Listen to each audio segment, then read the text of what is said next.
ओम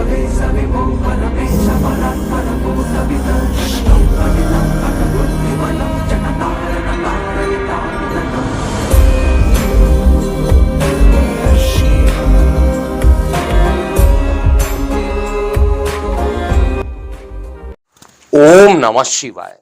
मैं हूं astrologer KM. Sinha और मैं अपने यूट्यूब चैनल पर आप सभी का हार्दिक स्वागत करता हूं।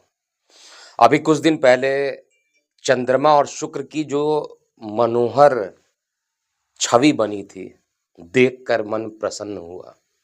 और जितने भी एस्ट्रोलॉजी और एस्ट्रोनॉमी के लोग होते हैं, ऐसे सुंदर और दिव्य दृश्यों को देखने के लिए कई वीडियोस जो मेरे पास आए हैं उसमें ये बताया गया है, इस घटना को फिर भविष्य मालिका नामक पवित्र बुक से इसको जोड़ दिया गया है।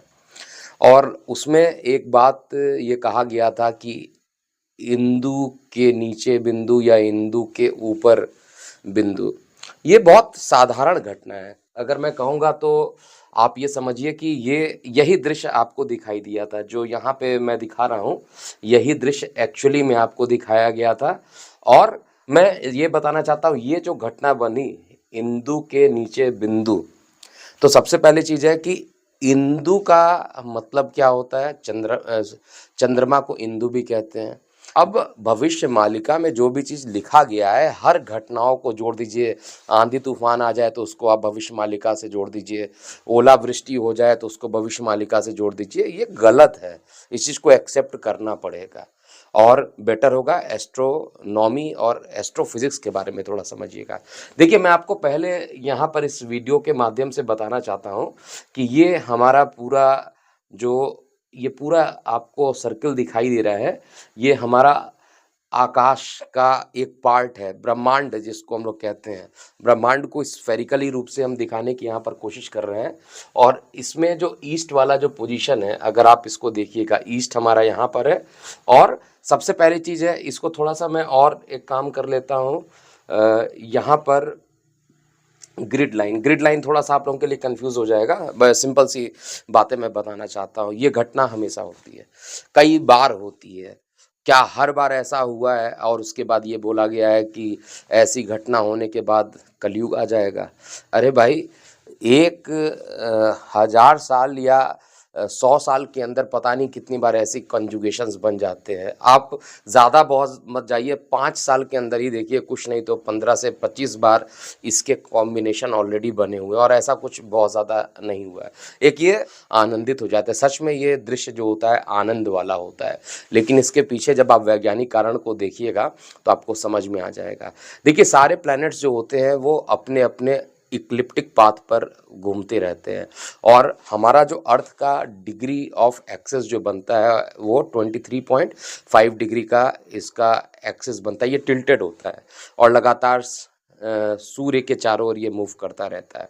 तो ये रेड लाइन जो आपको दिखाई दे रही है, यहाँ पे देखिए इक्लिप्टिक लिखा हुआ है। इस रेड लाइन पर जो भी प्लैनेट होगा वो सारे प्लैनेट इसी रेड लाइन पर ही उपस्थित होंगे, चाहे आप किसी भी एंगल से देखिएगा। अगर आपको यहाँ पर दिखाई दे रहा है चंद्रमा, तो चंद्रमा भी आपको उसी पोजीशन पे दिखाई देगा। रेड पे ही आपको सारे प्लैनेट्स दिखाई देंगे। कोई भी प्लैनेट ऐसा नहीं होगा जो रेड के बहुत ज़्यादा ऊपर या बहुत ज़्यादा, रेड से थोड़ा सा 6 डिग्री ऊपर और 6 डिग्री नीचे इनका पोजीशन होता है। ये हमेशा होता है। अब जैसे ही सपोज कीजिए कि मुझे यहाँ पर मार्स की पोजीशन देखना है, मार्स हमारे पास है, तो मार्स भी कभी कभी चंद्रमा के साथ ऊपर जाकर बिंदु बना देता है, वो अलग बात है। तो ये इक्लिप्टिक पाथ है, ये पूरा का पूरा पाथ इक्लिप्टिक पाथ है। और इस इक्लिप्टिक पाथ पे ही सारे प्लैनेट हमेशा मूव करते रहते हैं। जब ये मूव करेंगे तो ये मार्स की पोजीशन हो गई। और यहाँ पर आप देखिएगा तो मून का पोजीशन है, यहाँ पर जुपिटर है, यहाँ पर मरकरी है, यहाँ पर सन है। सभी रेड वाले लाइन पे ही होते हैं। रेड वाले लाइन के अलावा ये कहीं पे भी नहीं होते हैं। आप किसी भी तरीके से इसको रोटेट करके देख लीजिए, ये पूरे रेड वाले लाइन पे ही सारे प्लैनेट होते हैं। जितने भी भी नवग्रह कहते हैं, राहु केतु तो स्यूडो प्लैनेट होते हैं, उसको छोड़ के जितने भी प्लैनेट होते हैं सभी इसी पाथ पर मूव करते रहते हैं। और जब ये मूव करते हैं तो निश्चित रूप से कहा जाए इनका जो लाइन बनता है वो एक स्ट्रेट लाइन में लगभग लगभग दिखाई देते हैं। इसीलिए ज्योतिष में ये कहा जाता है कि, या आप इसको एस्ट्रोनॉमी वर्ड यूज़ किया जाए, एस्ट्रोनॉमी में ये कहा जाता है कि एक ही लाइन में 5 ग्रह आ गए। अब होता क्या है, जब बहुत सारे ग्रह एक साथ यहाँ पर कलेक्ट हो जाते हैं, अगर आपको इसका कॉन्स्टेलेशन चार्ट में अगर आप देखिएगा तो देखिए इसमें बहुत सारे आपको दिखाई दे रहे होंगे, बहुत सारे। मैं आपकी सुविधा के लिए दिखा दूं, जैसे यहाँ पर आपको तराजू दिख रहा है यानी लिब्रा है, यहाँ पर स्कॉर्पियो दिख रहा है, यहाँ पर सेजिटेरियस दिख रहा है यानी धनु दिख रहा है, और यहाँ पर मकर राशि यानी कुंभ दिख रही, मकर राशि कैप्रिकॉर्न, और ये शनि अभी देखिए कुंभ राशि में है तो कुंभ राशि आपको दिख रहा है, और सूर्य जो है मीन में गोचर कर रहे हैं तो मीन में आपको दिखाई दे रहा है ये मछली टाइप का जो शेप दिख रहा है।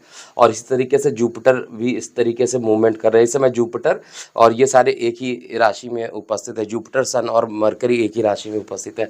तो एक तो बहुत सारे एस्ट्रोलॉजिकल साइन होते हैं, अगर आप इसको देखिएगा इतने सारे एस्ट्रोलॉजिकल साइन होते हैं, आप टोटल काउंट कीजिएगा तो there are 88 types of astrological science, और 88 टाइप के जो एस्ट्रोलॉजिकल साइंस होते हैं उसमें सबसे महत्वपूर्ण होता है कि 12 साइन को ही हम लोग लेते हैं। उसके पीछे भी रीज़न है, जो ये रेड लाइन हमारा क्रॉस करता है, ये रेड लाइन जो हमारा क्रॉस करता है वो केवल उन 12 राशियों से ही क्रॉस होकर जाता है, इसीलिए 12 राशियों का हम पर प्रभाव होता है। ये बहुत इंपॉर्टेंट बात है। 88 राशियों का पूरा जो ब्रह्मांड बना हुआ है उसमें से केवल 12 राशि ऐसी है जिनका इफेक्ट हम पर पड़ता है, और उसमें भी 7 ऐसे ग्रह हैं। राहु केतु छाया ग्रह है, लेकिन छाया ग्रह होने के बाद भी इसका काफ़ी प्रभाव होता है। हालांकि साइंटिस्ट इस पे वर्क नहीं कर रहे हैं क्योंकि स्यूडो प्लैनेट है, और स्यूडो प्लैनेट अगर है तो उसका क्या इफेक्ट होगा ये वैदिक ऋषि मुनि जानते थे, अभी भी रिसर्च बहुत ज़्यादा बचा हुआ है। तो मैं अपने इस वीडियो के माध्यम से ये बताना चाहता हूँ कि ऐसी घटनाएं हमेशा चलती रहती हैं, ये एक लाइन में चलती हैं, और इसको धर्म के साथ अगर आप जोड़ रहे हैं अच्छी बात है। मैं भी एस्ट्रोलॉजर हूँ, धार्मिक चीज़ों को मैं देखता हूँ। स्थिति बहुत बहुत ही प्यारी लगती। ये वाला जो सीन बना था ये इतना बढ़िया देखने में लग रहा था, और निश्चित रूप से चंद्रमा मन का कारक और शुक्र लग्जरी, ये दोनों एक साथ अगर आपको दिखाई दे रहे हैं तो निश्चित रूप से ये साइन देखने के बाद बड़ी मन प्रसन्नचित हुआ होगा। जिसने भी देखा होगा कमेंट बॉक्स में लिखकर बताइएगा।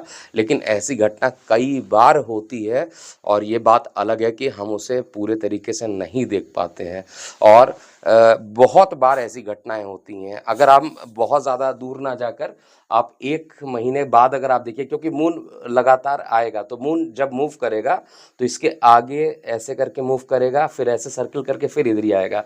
तो कई बार हो सकता है इसके बगल से क्रॉस हो जाए, हो सकता है कभी इधर से क्रॉस हो जाए, कभी एकदम इसके लाइन में आ जाए। तो अभी भी मैं कहूँगा कि ये दोनों देखने में अगर कहा जाए, पूरा अगर जूम कर दिया जाए तो ये तो बहुत अच्छी आकृति बन रही है, लेकिन इसको और हर चीज़ भविष्य मालिका से मत जोड़िए। हर चीज़ भविष्य मालिका में इस तरीके की बातें जो लिखी है, कितनी बार ऐसी कॉम्बिनेशन बनी हुई है, और हर कॉम्बिनेशन में केवल भविष्य मालिका नामक बुक का उल्लेख करके और ऐसी ऐसी बातें बोलकर, प्लीज़ आप सभी जितने लोग भी इसका भय फैलाने की कोशिश कर रहे हैं मत फैलाइए।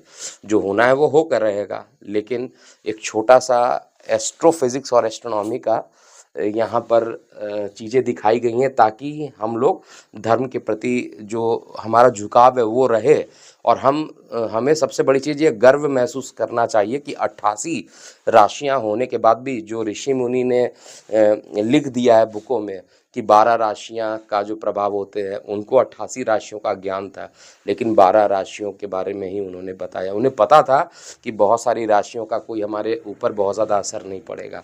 दूसरी इंपॉर्टेंट बात है कि जितनी भी ग्रह होते हैं उसमें केवल 7 ग्रहों की भूमिका ही बहुत ज़्यादा इम्पॉर्टेंट होता है।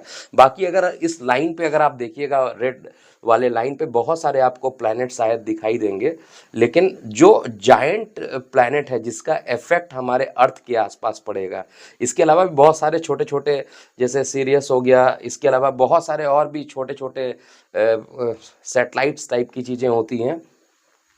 इसमें इसका इफेक्ट जो होता है रेडियल डिस्टेंस बहुत ज़्यादा होने के कारण इफेक्ट इसका नहीं पहुंच पाता है। लेकिन कई सॉफ्टवेयर ऐसी हैं जिसमें गुलित काल की भी गणना की जाती है, राहु काल की गणना तो हम लोग करते ही करते हैं। लेकिन फिलहाल हम लोग जो यहाँ पर देखेंगे जितने भी रेड वाले साइकिल है उसी पे सारे ग्रह हमेशा घूमते हैं और उसी के कारण ये इक्लिप्टिक का फॉर्मेशन होता है। तो अभी के लिए इतना ही। मैं हूँ एस्ट्रोलॉजर के एम सिन्हा। ओम नमः शिवाय।